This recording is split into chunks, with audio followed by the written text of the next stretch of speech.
एक बार फिर से हार्दिक स्वागत आप सभी दोस्तों का, आप सभी किसान साथियों का अभिनंदन इस चैनल पर। और अक्टूबर में साइक्लोन को लेकर जो संभावना है और लगातार उम्मीदें हैं वो अब बढ़ती हुई नज़र आ रही है। आगामी समय में चक्रवाती तूफान को लेकर भी संकेत मिलते हुए नज़र आ रहे हैं। जी हाँ दोस्तों, आपको बता दूं कि पिछले दिनों जिस तरह से अक्टूबर के पहले सप्ताह में चक्रवाती तूफान तेज को लेकर उम्मीदें नज़र आ रही थी, कुछ इस तरह का सीन अब आगामी समय में नज़र आ रहा है। हालांकि अब ये कितना गंभीर होता है और उस समय यानी कि अक्टूबर के पहले सप्ताह में जिस तरह से सिस्टम बनने की बात की जा रही थी और उस समय जो सिस्टम भी बना था लेकिन उतना प्रभावशाली नहीं हुआ, क्योंकि समुद्र का तापमान काफ़ी ज़्यादा फेवरेबल नहीं था उस समय। और इस समय अगर हम देखें तो तापमान में वृद्धि होने की संभावनाएं बनती हुई नज़र आ रही है। तो अब ये सिस्टम कब तक बनेगा, बंगाल की खाड़ी पर कितना घातक रूप ले सकता है और इसका प्रभाव देश के किन राज्यों पर हो सकता है, तमाम अपडेट मैं आपको दूंगा। और कब तक सिस्टम बनने की संभावनाएं बंगाल की खाड़ी पर नज़र आ रही है। भारत के पूर्व में बन रहे एक के बाद एक एक्टिव मौसमी सिस्टम यानी कि स्ट्रॉन्ग सिस्टम जो है वो बंगाल की खाड़ी को आगामी समय में प्रभावित करने वाले हैं। अक्टूबर के महीने में हमें उम्मीद है कि एक स्ट्रॉन्ग वेदर सिस्टम बंगाल की खाड़ी पर भी बन रहा है। इस समय मॉडल भी लगातार इंडिकेशन दे रहे हैं। सबसे सर्वश्रेष्ठ जीएफएस मॉडल की अगर बने तो इसका भी इंडिकेशन है कि बंगाल की खाड़ी पर आगामी समय में एक्टिव मानसून कंडीशन हो सकती है। इसके अलावा देश पर बारिश देने वाले सिस्टम, जिसमें प्रमुख तौर पर वेस्टर्न डिस्टर्बेंस जो है वो पहाड़ों पर पहुंचेगा और उससे भी बारिश की संभावनाएं देश के कई राज्यों पर नजर आएगी, खासकर उत्तर पश्चिम भारत में।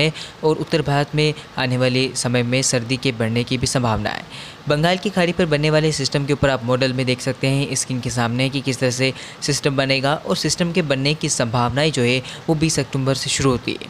20 अक्टूबर के आसपास एक कम दबाव का क्षेत्र बनेगा थाईलैंड के दक्षिणी भागों को पार करता हुआ। उसके बाद ये बंगाल की खाड़ी पर आएगा और उसके निम्न दबाव के बाद डीप डिप्रेशन बनने की संभावनाएं नज़र आ रही है। तो स्क्रीन के सामने एक बार फिर से मैं आपको दिखा देता हूँ किस तरह से सिस्टम बनेगा। तो आप देख सकते हैं कि सिस्टम का लो प्रेशर में डेवलपमेंट होगा। उसके बाद ये सिस्टम डीप डिप्रेशन बनता हुआ भारत के तटीय क्षेत्रों की ओर बढ़ेगा, यानी कि लॉन्ग क्षेत्रों की ओर ये प्रस्थान करेगा, जिससे कि उम्मीदें और संभावना है कि एक चक्रवात के रूप में भी परिवर्तन हो सकता है सिस्टम। और आप उस समय देखिए किस तरह से तापमान उत्तर भारत के राज्यों पर चल रहे होंगे, लेकिन जैसे ही समय पास आएगा लगभग 15, 16, 17 अक्टूबर के आसपास तापमान बंगाल की खाड़ी पर ज़्यादा बढ़ेंगे। उसके बाद 20 अक्टूबर तक उम्मीद है कि कम दबाव का क्षेत्र बनेगा और उसके बाद ये सिस्टम आगे बढ़ता हुआ एक गहरे कम दबाव के बाद वेलमा लो प्रेशर एरिया, उसके बाद डिप्रेशन और उसके बाद फिर डीप डिप्रेशन की ताकत लेकर मध्य बंगाल के भागों की ओर बढ़ेगा। और उम्मीद नज़र आ रही है कि सिस्टम का लगातार ट्रैक ओडिशा की तरफ हो सकता है। तो दोस्तों एक बार फिर से मैं आपको दिखा देता हूं कि कब तक सिस्टम के बनने की संभावना है और कब तक ये प्रभावशाली होगा। 18 अक्टूबर तक थाईलैंड को पार करता हुआ एक कम दबाव का क्षेत्र बंगाल की खाड़ी में प्रस्थान करेगा 18 अक्टूबर को। उसके बाद 19 अक्टूबर तक ये सिस्टम नो प्रेशर की इंटेंसिटी लेकर अंडमान सागर के आसपास बनेगा। उसके बाद ये सिस्टम 20 अक्टूबर आते आते अगर हम देखें तो उत्तर पश्चिम दिशा में आगे बढ़ेगा।